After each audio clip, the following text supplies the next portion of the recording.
Britain had hardly lost the 13 colonies in America before a profound social and political convulsion at the very heart of grand monarchy was to remind Europe still more vividly of the essentially temporary nature of the political arrangements of the world. We have said that the French monarchy was the most successful of the personal monarchies in Europe. It was the Indian model of a multitude of competing and minor courts. But it flourished on a basis of injustice that led to its dramatic collapse. It was brilliant and aggressive, but it was wasteful of the life and substance of its common people. The clergy and nobility were protected from taxation by a system of exemption that threw the whole burden of the state upon the middle and lower classes. The peasants were ground down by taxation, the middle classes were dominated and humiliated by the nobility. In 1787 this French monarchy found itself bankrupt and obliged to call representatives of the different classes of the realm into consultation upon the perplexities of defective income and excessive expenditure. In 1789 the States General, a gathering of the nobles, clergy and commons, roughly equivalent to the earlier form of the British Parliament, was called together at Versailles. It had not assembled since 1610. For all that time France had been an absolute monarchy. Now the people found a means of expressing their long-fermenting discontent. Disputes immediately broke out between the three estates, due to the resolve of the third estate, the Commons, to control the Assembly. The Commons got the better of these disputes and the States General became a National Assembly, clearly resolved to keep the Crown in order, as the British Parliament kept the British Crown in order. The King, Louis XVI, prepared for a struggle and brought up troops from the provinces. Whereupon Paris and France revolted. The collapse of the absolute monarchy was very swift. The grim-looking prison of the Bastille was stormed by the people of Paris, and the insurrection spread rapidly throughout France. In the east and northwest provinces many chateaux belonging to the nobility were burnt by the peasants, their title deeds carefully destroyed, and the owners murdered or driven away. In a month the ancient and decayed system of the aristocratic order had collapsed. Many of the leading princes and courtiers of the Queen's party fled abroad. A provisional city government was set up in Paris and in most of the other large cities, and a new armed force, the National Guard, a force designed primarily and plainly to resist the forces of the Crown, was brought into existence by these municipal bodies. The National Assembly found itself called upon to create a new political and social system for a new age. It was a task that tried the powers of that gathering to the utmost. It made a great sweep of the chief injustices of the absolutist regime. It abolished tax exemptions, serfdom, aristocratic titles and privileges and sought to establish a constitutional monarchy in Paris. The king abandoned Versailles and its splendors and kept a diminished state in the palace of the Tuileries in Paris. For 2 years it seemed that the National Assembly might struggle through to an effective modernized government. Much of its work was sound and still endures, if much was experimental and had to be undone. Much was ineffective. There was a clearing up of the penal code, torture, arbitrary imprisonment and persecutions for heresy were abolished. The ancient provinces of France, Normandy, Burgundy, and the like gave place to 80 departments. Promotion to the highest ranks in the army was laid open to men of every class. An excellent and simple system of law courts was set up, but its value was much vitiated by having the judges appointed by popular election for short periods of time. This made the crowd a sort of final court of appeal, and the judges, like the members of the assembly, were forced to play to the gallery. And the whole vast property of the church was seized and administered by the state. Religious establishments not engaged in education or works of charity were broken up, and the salaries of the clergy made a charge upon the nation. This in itself was not a bad thing for the lower clergy in France, who were often scandalously underpaid in comparison with the richer dignitaries. But in addition, the choice of priests and bishops was made elective, which struck at the very root idea of the Roman Church, which centered everything upon the Pope, and in which all authority is from above downward. Practically, the National Assembly wanted at one blow to make the Church in France Protestant, in organization if not in doctrine. Everywhere there were disputes and conflicts between the state priests created by the National Assembly and the recalcitrant, non-juring, priests who were loyal to Rome. In 1791 the experiment of constitutional monarchy in France was brought to an abrupt end by the action of the king and queen, working in concert with their aristocratic and monarchist friends abroad. Foreign armies gathered on the eastern frontier, and one night in June the king and queen and their children slipped away from the Tuileries and fled to join the foreigners and the aristocratic exiles. They were caught at Varennes and brought back to Paris, and in France flamed up into a passion of patriotic republicanism. A republic was proclaimed, open war with Austria and Prussia ensued, and the king was tried and executed, January 1793, on the model already set by England, for treason to his people. And now followed a strange phase in the history of the French people. There arose a great flame of enthusiasm for France and the Republic.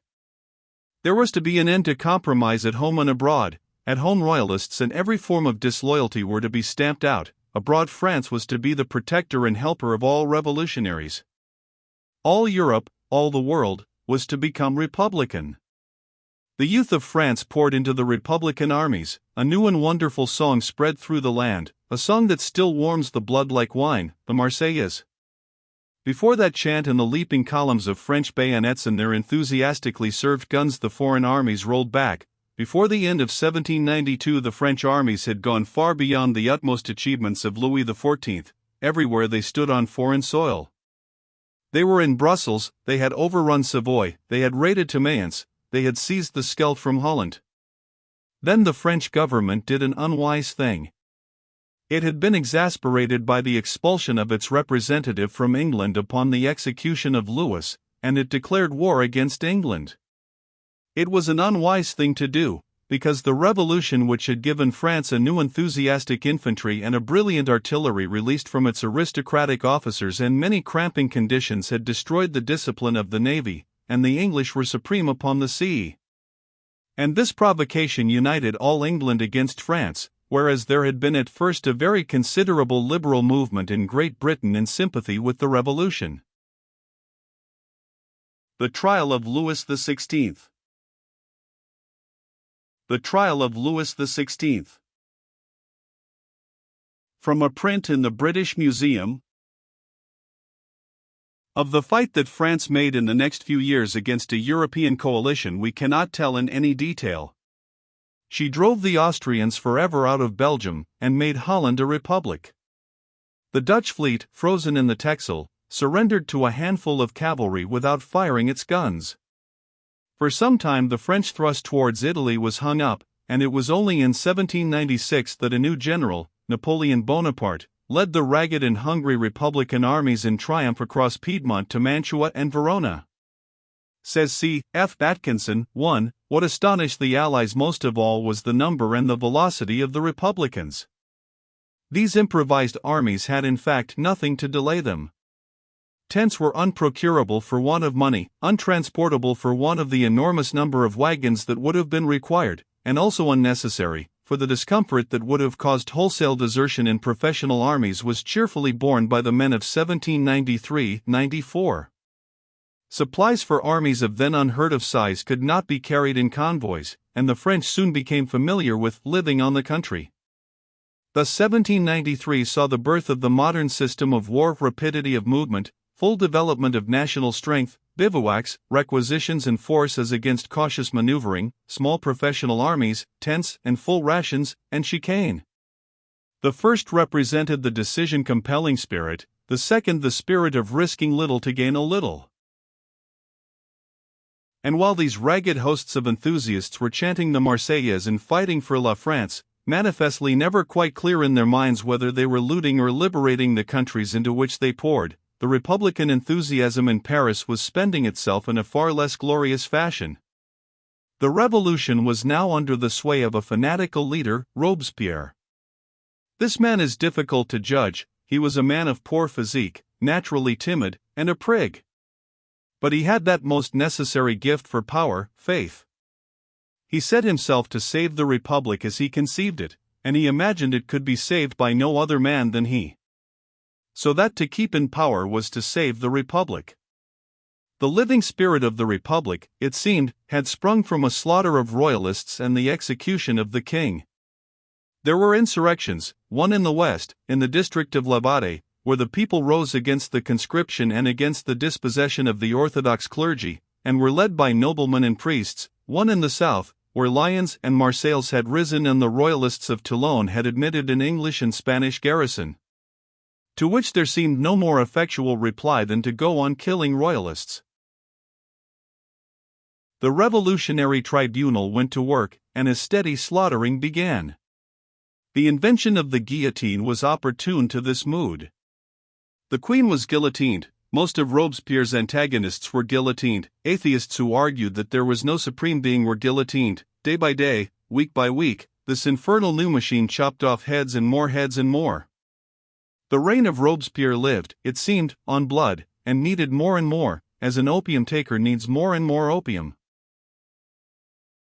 The execution of Marie Antoinette, Queen of France, October 16, 1793. The execution of Marie Antoinette, Queen of France, October 16, 1793. From a print in the British Museum. Finally, in the summer of 1794, Robespierre himself was overthrown and guillotined. He was succeeded by a directory of 5 men which carried on the war of defense abroad and held France together at home for 5 years. Their reign formed a curious interlude in this history of violent changes. They took things as they found them. The propagandist zeal of the Revolution carried the French armies into Holland, Belgium, Switzerland, South Germany, and North Italy. Everywhere kings were expelled and republics set up. But such propagandist zeal as animated the Directorate did not prevent the looting of the treasures of the liberated peoples to relieve the financial embarrassment of the French government. Their wars became less and less the holy wars of freedom, and more like the aggressive wars of the ancient regime. The last feature of grand monarchy that France was disposed to discard was her tradition of foreign policy. One discovers it still as vigorous under the Directorate as if there had been no revolution. Unhappily for France and the world, a man arose who embodied in its intensest form this national egotism of the French. He gave that country 10 years of glory and the humiliation of a final defeat.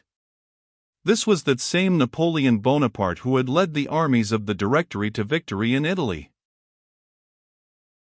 Throughout the 5 years of the Directorate he had been scheming and working for self-advancement. Gradually he clambered to supreme power. He was a man of severely limited understanding but of ruthless directness and great energy. He had begun life as an extremist of the school of Robespierre. He owed his first promotion to that side, but he had no real grasp of the new forces that were working in Europe. His utmost political imagination carried him to a belated and tawdry attempt to restore the Western Empire. He tried to destroy the remains of the old Holy Roman Empire, intending to replace it by a new one centering upon Paris. The emperor in Vienna ceased to be the Holy Roman Emperor and became simply Emperor of Austria. Napoleon divorced his French wife in order to marry an Austrian princess. He became practically monarch of France as first consul in 1799, and he made himself Emperor of France in 1804 in direct imitation of Charlemagne. He was crowned by the Pope in Paris, taking the crown from the Pope and putting it upon his own head himself as Charlemagne had directed. His son was crowned King of Rome. For some years Napoleon's reign was a career of victory. He conquered most of Italy and Spain, defeated Prussia and Austria, and dominated all Europe west of Russia. But he never won the command of the sea from the British, and his fleets sustained a conclusive defeat inflicted by the British Admiral Nelson at Trafalgar, 1805. Spain rose against him in 1808, and a British army under Wellington thrust the French armies slowly northward out of the peninsula. In 1811 Napoleon came into conflict with the Tsar Alexander I, and in 1812 he invaded Russia with a great conglomerate army of 600,000 men, that was defeated and largely destroyed by the Russians and the Russian winter. Germany rose against him, Sweden turned against him. The French armies were beaten back and at Fontainebleau Napoleon abdicated, 1814. He was exiled to Elba, returned to France for one last effort in 1815 and was defeated by the allied British, Belgians and Prussians at Waterloo. He died a British prisoner at St. Helena in 1821. The forces released by the French Revolution were wasted and finished. A great congress of the victorious Allies met at Vienna to restore as far as possible the state of affairs that the great storm had rent to pieces. For nearly 40 years a sort of peace, a peace of exhausted effort, was maintained in Europe. 1. In his article, French Revolutionary Wars, in the Encyclopaedia Britannica.